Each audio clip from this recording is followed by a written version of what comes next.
I tried watching Squid Game, the English dubbed version, and stopped in the first 20 minutes. It was that bad. Save yourself if you haven't seen it and do not watch the dubbed version. Hello, everyone. Joe Kiger here. And I know that there's not much to say about Squid Game that hasn't already been said. I realize that I may be a little bit late to the game here and this show may have lost some of its relevance, but I wanted to talk about it anyway because it invoked such a reaction from me that I had to talk about it. This show blew me away. That's why the title of the video is Squid Game Blew Me Away, because it really did blow me away. I thought it was going to be overhyped because we're in an age where everything is overhyped. Whether it's a movie, a show, or even a song or an artist, everything seems to be overhyped and praised way too highly. So I went in with a skeptical mind, just like I normally do, and I was so wrong about this show. I thought it was going to be overhyped. I thought it was going to be like a monotonous survival show, and boy was I wrong. What I got instead from Squid Game was a tragic, beautiful look into humanity with fully realized characters who had clear motivation, great acting and great writing throughout the entire show, wonderful cinematography, and genius insights into the human mind and morality. I was not expecting any of this from this show, but my biggest praise has to go to the writing. The characters were so good because of this writing, and I was attached to them more than I had been attached to any characters in a long while. And while there are a ton of things I could talk about and praise throughout the series, I really just wanted to talk about episode 6 and the finale from the show. So I'm going to get into those episodes. If you have not seen them, spoilers are coming. Episode 6 from Squid Game may be my favorite episode from a show that I've ever seen. They did such a good job of building your connection with the old man. I think his name was Il-nam, and forgive me if I get the pronunciations wrong here, but it was Il-nam, and then it was Ji-young, who was Se Byok's friend, and Ali. It's all about these people seeing their end, basically, and it was so tragic. And the twist that they had of the marble game, where they had the partners actually going against each other, was so brilliant and yet heartbreaking. They handled each one of the characters' deaths so perfectly, and man, I cried so much after watching this. But it was a good feeling because I was like, wow, I have never felt an attachment to these characters like this from a show in a very, very long time. And I cried and cried for like 20 minutes. That's the kind of emotional response it got from me.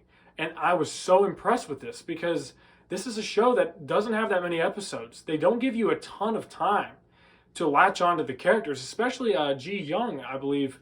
The girl that died, she was like in, 2 episodes before? Maybe 1?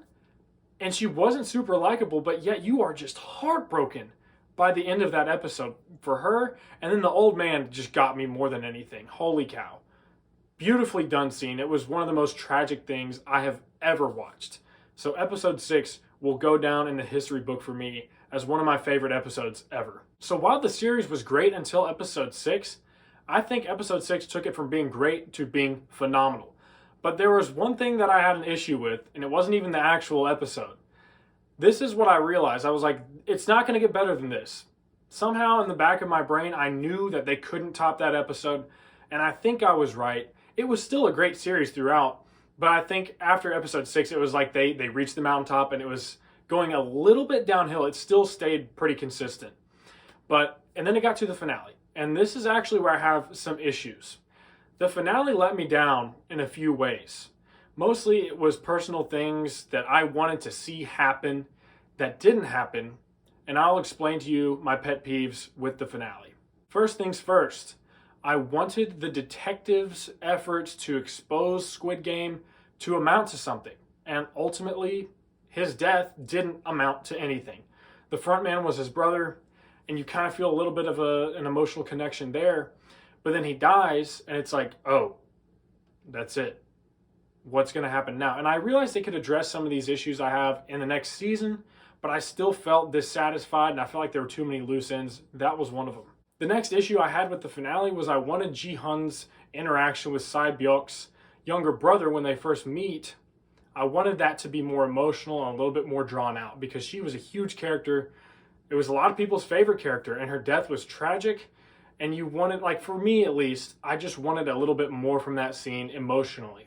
Another thing that I wanted to see that didn't really happen was I wanted Ji-hun to reunite with his daughter. This was the main character, and again, this is his whole motivation for being in the Squid Game. Well, that and his mom. But he wants to be with his daughter, and he wants to be a good father, right? But then all we get is a phone call, and he's about to get on a plane, but he doesn't, which it made sense storyline wise, and it made sense for his motivation to like expose the Squid Game and try to stop it. But I really wanted to see him reunite with his daughter and get that emotional reaction too. My last gripe with the finale of Squid Game was that some of the emotional punch and weight that episode 6 provided was lost to me when we found out that the old man was still alive and he was the mastermind behind everything. Again, this was another issue where it was like narratively it made sense and they explained it really well and his motivation made sense, but personally it just took away from like the most impactful moment of the entire series, which was the old man dying in episode 6. But despite me being let down by the finale, this was still the first show / movie that I've seen all year that I would consider great. It was truly phenomenal. Consistent throughout.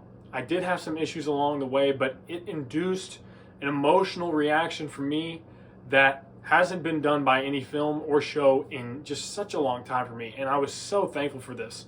And Squid Game truly did blow me away. Guys, thank you so much for watching. Let me know what you think of Squid Game. Leave your comments down below, like the video, consider subscribing, and guys, please let me know what you would like to see me do next, and I'll see you in the next video.